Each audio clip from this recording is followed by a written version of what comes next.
వైఎస్ఆర్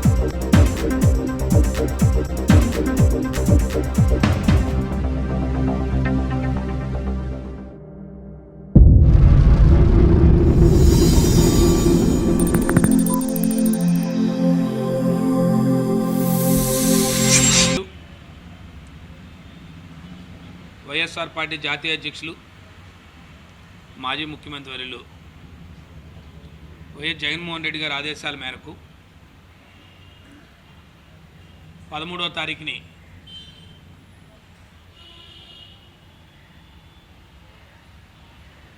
కూటమి ప్రభుత్వం ఏర్పడిన తర్వాత రైతులు పడుతున్న కష్టాలు, రైతన్నకు జరుగుతున్న ఇబ్బందులు, వాటన్నిటి మీద కూడా లేదు కూటమి ప్రభుత్వం ఇచ్చిన హామీలు అమలుపరిచే విధంగా, ఒత్తిడి చేసే విధంగా వైఎస్ఆర్ పార్టీ ఒక కార్యాచరణ చేసి వైఎస్ఆర్ పార్టీ నాయకులు, కార్యకర్తలు రైతన్నలతో కలిసి వారికి సంఘీభావంగా ఈ ప్రభుత్వం తీసుకుంటున్న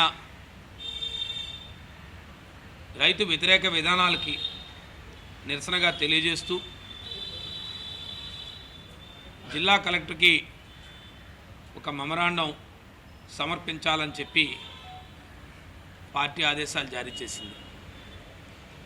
దానికి అనుగుణంగా ఒక పోస్టర్ రిలీజ్ను కూడా ఈరోజు చేస్తున్నాం.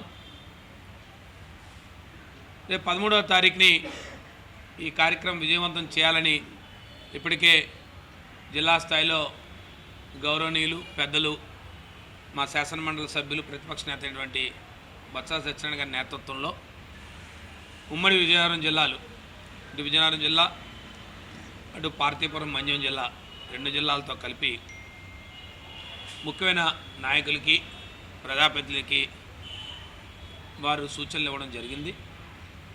దానికి అనుగుణంగానే మరి ఎల్లుండు ఆ కార్యక్రమం విజయవంతం కావాలని చెప్పి మీ ద్వారా జిల్లా రైతన్నలందరికీ కూడా ఈ కార్యక్రమంలో మీరందరూ పాల్గొనాలి. వైఎస్ఆర్ పార్టీ నాయకులు, కార్యకర్తలు అందరూ కూడా ఇప్పటికే తెలియపరిచాం. రైతన్నలకు సంఘీభావంగా ఈ కార్యక్రమం చేస్తున్నామని చెప్పి మీ ద్వారా తెలియజేస్తా ఉన్నాం. ఎందుచేత ఈ కార్యక్రమాన్ని పెట్టామంటే మీ ద్వారా ఈ జిల్లా రైతాంగానికి అందరికి కూడా, ఉమ్మడి విజయనగరం జిల్లా రైతాంగానికి అందరూ కూడా తెలియజేస్తున్నాను. 2019-24లో వైఎస్ఆర్సీపీ ప్రభుత్వం జగన్మోహన్ రెడ్డి నాయకత్వంలో ఒక రైతు సంక్షేమ ప్రభుత్వంగా ప్రభుత్వం రైతన్నలకు అందరికీ అందుబాటులో ఉండే విధంగా అన్ని రకాలైన రైతులకి మేలు కలిగే కార్యక్రమాలు చేశాం. పంట విత్తనం వేసే దగ్గర నుంచి విక్రయించే వరకు రైతన్నకు ప్రభుత్వం తోడ్పడాలని చెప్పి ఒక సచివాలయ పరిధిలోనే సుమారు 25 లక్షల రూపాయల నిధులతో ఆనాడు రైతు భరోసా కేంద్రాలు కట్టి, ఆ రైతు భరోసా కేంద్రాల్లో ఒక అగ్రికల్చర్ అసిస్టెంట్ పెట్టి ఇప్పుడు రైతాంగానికి సూచనలు, సలహాలు ఇచ్చే విధంగా ఆ అగ్రికల్చర్ అసిస్టెంట్ ద్వారా ఎప్పుడూ కూడా రైతులకి ఎరువులు కానీ లేదు విత్తనాలు కానీ రైతులకి వాళ్ళ గ్రామ స్థాయిలో అందించే విధంగా గత ప్రభుత్వం చర్యలు తీసుకుంది. ఏదైనా రైతుకి విత్తనం కావాలంటే ఆ రైతు భరోసా కేంద్రానికి వస్తే అక్కడ కియోస్కో ద్వారా ఇండెంట్ పెడితే వారికి రైతులకి మరి ఎరువులు కానీ విత్తనాలు కానీ అందించే బృహత్తరమైన కార్యక్రమం ఈ దేశంలో ఎక్కడా లేని విధమైన పెద్ద కార్యక్రమాన్ని ప్రవేశపెట్టాం. సుమారు 10,000 చిల్లరున్న ఆర్బీకేలన్నీ కూడా కట్టాం విలువైన డబ్బుతో. ఇవాళ అది ఎసెట్ కనబడతా ఉంది. అదే కాకుండా ప్రతి సచివాలయ పరిధిలో, ప్రతి ఆర్బీకే పరిధిలో ఇంప్లిమెంట్స్ ఇచ్చే కార్యక్రమాన్ని కూడా పెట్టాం. రైతులకి అంత సామాగ్రి కావాలనుకుంటే అక్కడ ఒక సొసైటీ ఫామ్ చేసి ఆ రైతు భరోసా కేంద్రం ద్వారానే రైతు సేవా యంత్ర పరికరాలుగా ఆ రోజు యంత్రాలు ఇచ్చే కార్యక్రమాన్ని సుమారు 15 లక్షల వరకు కూడా విలువ చేసే కార్యక్రమాలు ఇచ్చే జరిగింది. ట్రాక్టర్లు ఇచ్చాం. ఎవరైనా రైతులు నేను పేదవాడిని, నాకు యంత్రాలు లేవు, నాకు అవకాశం లేదంటే ఆ రైతు భరోసా కేంద్రంలోనే పెట్టి వాళ్ళు కొంత అద్దె మొత్తంతో ఆ కార్యక్రమాలు చేసే విధమైన పరిస్థితిని కలిగించాం. రైతులు 9 గంటల నిరంతర విద్యుత్ కలిగించాం. ఇప్పుడు కూడా నిరాగంటగా పగలు 9 గంటల నిరంతర విద్యుత్ ఇచ్చి రైతులకు ఎక్కడా కూడా ఇబ్బంది కలగకుండా ఉచిత విద్య కార్యక్రమాలు చేశాం. అలాగే ఆనాడు ప్రభుత్వం పెట్టుబడి సాయంగా ఆనాడు ఎన్నికల్లో 12,500 రూపాయలు చెప్తే దాన్ని 1000 రూపాయలు చెప్పి 13,750 రూపాయలు చేసి ఆ రోజు మరి రైతు భరోసా కింద రైతులకు పెట్టుబడి సాయం కింద చేసే కార్యక్రమాలు చేశాం. ఖరీఫ్ల పంటల్లో కానీ పెట్టుబడి సాయం కింద అది ఎక్కడా కూడా ఇబ్బంది పడకుండా రైతుకు పెట్టుబడి ఇచ్చే కార్యక్రమాన్ని చేశాం. ఇవన్నీ ఎందుకు చెప్తున్నామంటే గత ప్రభుత్వంలో రైతులకి సంక్షేమ కార్యక్రమాలన్నీ కూడా రైతులకు అందే విధంగా చేస్తాం. ఇక పంట పండిన తర్వాత ఇక రైతులకు ధాన్యం పంట పండితే వరి పండితే ధాన్యాన్ని నేరుగా ఈ క్రాప్ చేయించి ప్రతి పంటను కూడా ఈ క్రాప్ చేయించి ప్రతి ఒక్కరూ కూడా తన పంటని అమ్ముకునే విధంగా రైతు భరోసా కేంద్రానికి తీసుకొస్తే దాన్ని ప్రభుత్వం మిల్లులు తరలించే కార్యక్రమాన్ని చేసి ప్రతి ఒక్కరికి కూడా రైతులకి ఎక్కడా కూడా వాళ్ళ అకౌంట్లో నేరుగా డబ్బు జమ చేసే కార్యక్రమం చేస్తాం. ఇలాగే మొక్కజొన్న పండింది మొక్కజొన్నకి వారికి ప్రభుత్వం ఎంఎస్పి ఇచ్చే కార్యక్రమం చేస్తాం. లేదు ఇతర పంటలు పండిస్తే ఆ పంటలకు కూడా కేంద్రాలు పెట్టి ఆ కార్యక్రమం చేస్తాం. కరోనా లాంటి కష్టకాలంలో ఎక్కడా కూడా రైతులు ఇబ్బంది పడకపోతే మొక్కజొన్న లాంటివి అయితే ఆ రోజు కేంద్రాలు పెట్టి మొక్కజొన్న కొనే పరిస్థితి ప్రభుత్వం కలుగజేసింది రైతాంగం. ఏనాడు రైతాంగానికి ఇబ్బంది కలగకుండా రైతన్నే వెన్నుముక్క, రైతన్న బాగుంటే ఈ రాష్ట్రం బాగుంటుంది, వాడు అన్నం పెట్టేవాడిగా ఉండాలి రైతన్న అనే విధంగా జగన్మోహన్ రెడ్డి గారి నాయకత్వంలో ఆ రోజు అనేక కార్యక్రమాలు చేస్తాం. మరి ఈరోజు చూస్తూ ఉంటే ఈ కూటమి ప్రభుత్వం ఏర్పడింది, అనేక హామీలు ఇస్తూ పోయారు. మీరు చెప్పారు అన్నదాత సుఖీభావ అని చెప్పారు, సుమారు 20,000 రూపాయలు ఇస్తామని చెప్పారు. ఇవాళ ఇప్పటికే ఖరీఫ్ పంట అయిపోయింది, రైతులకు ఎక్కడా కూడా ఇబ్బంది లేక, రైతులకు ఎక్కడా పెట్టుబడి సాయం లేక ఇవాళ ఎన్నో ఇబ్బందులు పడే పరిస్థితి. మళ్ళీ బ్యాంకుల చుట్టూ వెళ్ళే పరిస్థితి లేదు, గ్రామాల్లో మళ్ళీ దళారులను లేదు పెద్ద మనుషులను పట్టుకొని మళ్ళీ పెద్ద మొత్తాలు వడ్డీలకి డబ్బు తెచ్చుకునే పరిస్థితి. ఇవాళ పంటలు ఇదే పరిస్థితి తీసుకొచ్చారు. లేదు గతంలో పంట ఎవరైనా నష్టపోతే గత ప్రభుత్వంలో ఉచిత పంటల బీమా ఉండేది, రైతు ఎక్కడా కూడా ₹1 కూడా పంటల బీమా చేయకుండా ప్రభుత్వమే ఈ క్రాప్ చేసి అది ఏ క్రాప్ అయితే ఆ పంట వేస్తే ఆ పంటకి ప్రభుత్వం ఉచిత పంటల బీమా పెట్టి వారు ఏదైనా ఒకవేళ విపరీత కాలాలు వచ్చి ఏదైనా సైక్లోన్ వచ్చినా లేదైనా గాలులు వచ్చినా లేదు ఇతరత్ర నష్ట నివారణ జరిగితే ఖచ్చితంగా వారికి డైరెక్ట్గా ప్రభుత్వమే ఇన్సూరెన్స్ ద్వారా తెప్పించే కార్యక్రమం చేశారు. ఇవాళ ఉచిత పంటల బీమా పథకాన్ని పూర్తిగా రద్దు చేశారు. ఇవాళ ఒకవేళ రైతుకి ఏమైనా పొరపాటుని ఇవాళ ఇప్పటికే మీకు చూసాం, మొన్న సైక్లోన్ వచ్చింది, కొంతమంది నష్టపోయారు. దాన్ని కూడా చూపించాం ప్రభుత్వానికి.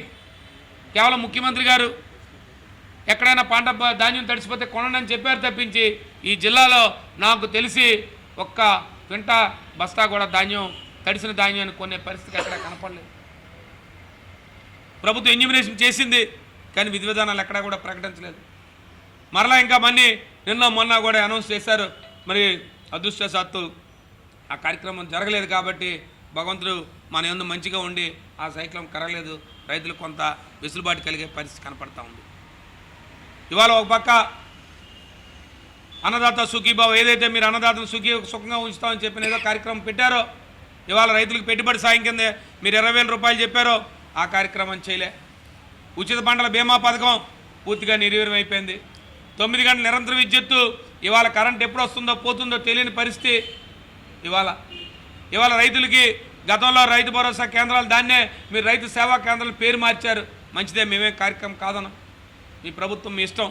కానీ ఇవాళ రైతు సేవా కేంద్రాలు ఎక్కడా కూడా ఎరువులు దొరికే పరిస్థితి లేదు, విత్తనాలు దొరికే పరిస్థితి లేదు.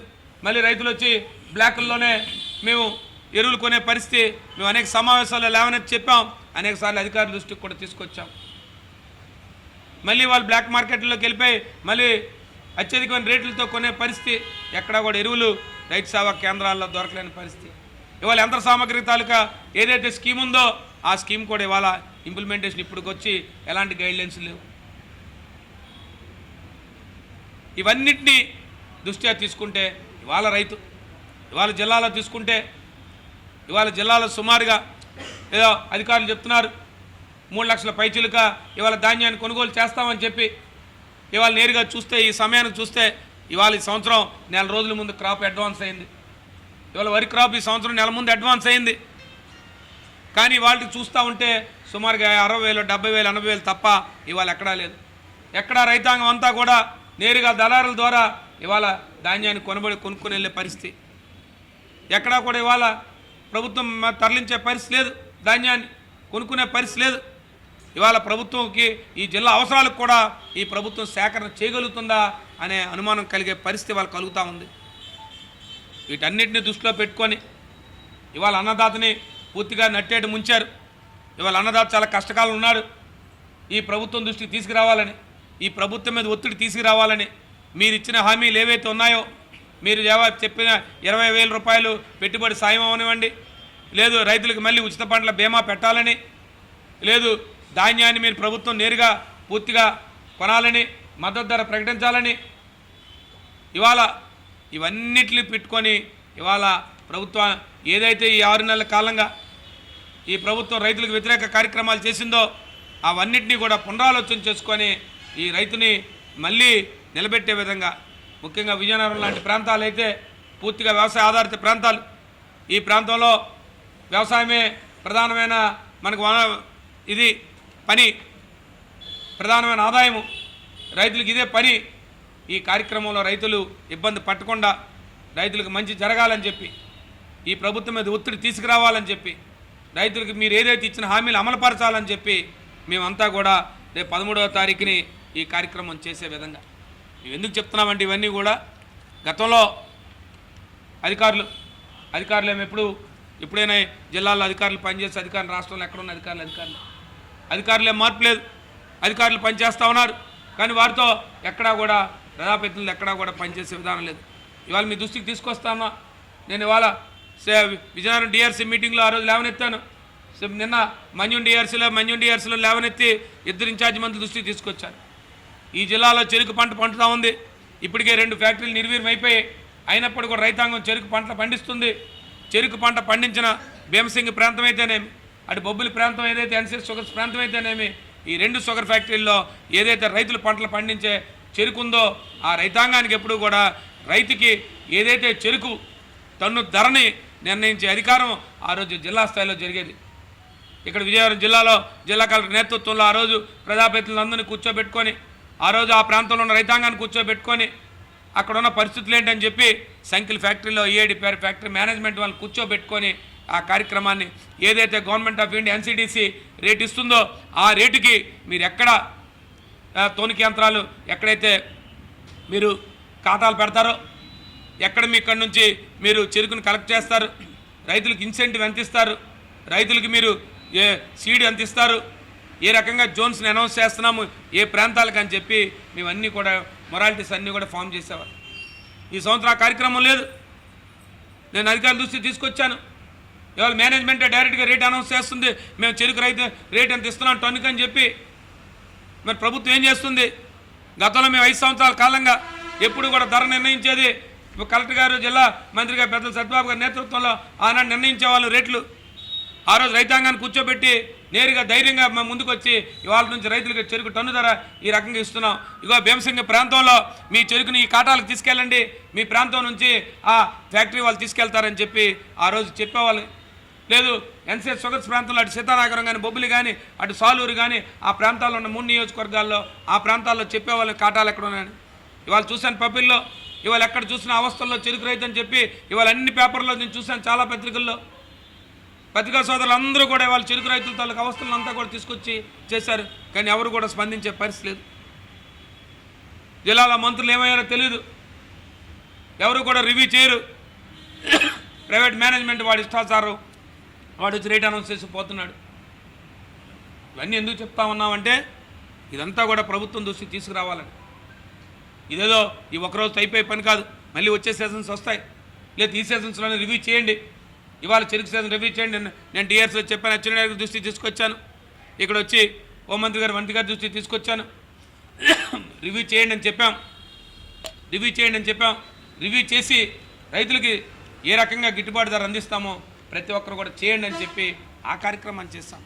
కాబట్టి ఇవాళ మీ దృష్టికి, మీ ద్వారా ఈ ప్రభుత్వం దృష్టికి తీసుకురావాలని, ఈ ప్రభుత్వాన్ని మేల్కొల్పాలని, ఈ ప్రభుత్వం ఇచ్చిన హామీలు అమలు పరచాలని, వారి మీద ఒత్తిడి తీసుకురావాలని చెప్పి, రైతన్నను ఆదుకోవాలని చెప్పి, ముఖ్యంగా విజయనగరం ఉమ్మడి విజయనగరం జిల్లాలో రైతులందరూ బాస్టగా ఉండాలని, రైతన్నల బాస్టగా ఉండాలని గత ప్రభుత్వం జగన్మోహన్ రెడ్డి నాయకత్వంలో ఏ రకంగా రైతు సంక్షేమమే ఈ వైఎస్ఆర్సీపీ ప్రభుత్వ సంక్షేమం అని చెప్పి నినాదంతో ముందుకు పోయామో, ఇవాళ అలాంటి పరిస్థితులు లేవు. పూర్తిగా గ్రామీణ స్థాయి నుంచి నిర్వీర్యమైపోయే పరిస్థితి వచ్చింది.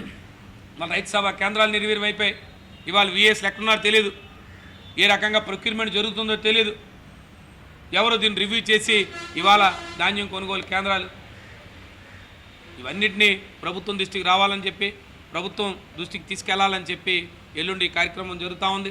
ఎల్లుండి కార్యక్రమంలో ముఖ్యంగా వైఎస్ఆర్ పార్టీ నాయకులు, కార్యకర్తలు, ప్రజాప్రతినిధులు, ముఖ్యంగా నియోజకవర్గ ఇన్ఛార్జీలు, ముఖ్యంగా మాజీ శాసనసభ్యులు, శాసనమండలి సభ్యులు, అలాగే గౌరవ మాజీ ఎంపీలు, ఇతర ప్రజాప్రతినిధులు అందరం కూడా మరి నేరుగా వెళ్ళి కలెక్టర్ గారిని కలిసి వారికి మెమరాండం సమర్పిస్తామని చెప్పి ఈ కార్యక్రమంలో అందరూ కూడా పాల్గొనాలని చెప్పి ఈ కార్యక్రమంగా అందరం కూడా మన ఈ ప్రభుత్వం మీద ఒత్తిడి తీసుకురావడానికి, ఈ ప్రభుత్వం తెలియజేయాలని, ఈ రైతన్నలు పడుతున్న కష్టాలు తెలియజేయాలని చెప్పి వారి దృష్టిలో పెట్టాలని చెప్పి ఈ సమావేశం ఏర్పాటు చేశామని చెప్పి మరొకసారి చేస్తూ ఈ సమావేశం ముగిస్తా ఉన్నాను.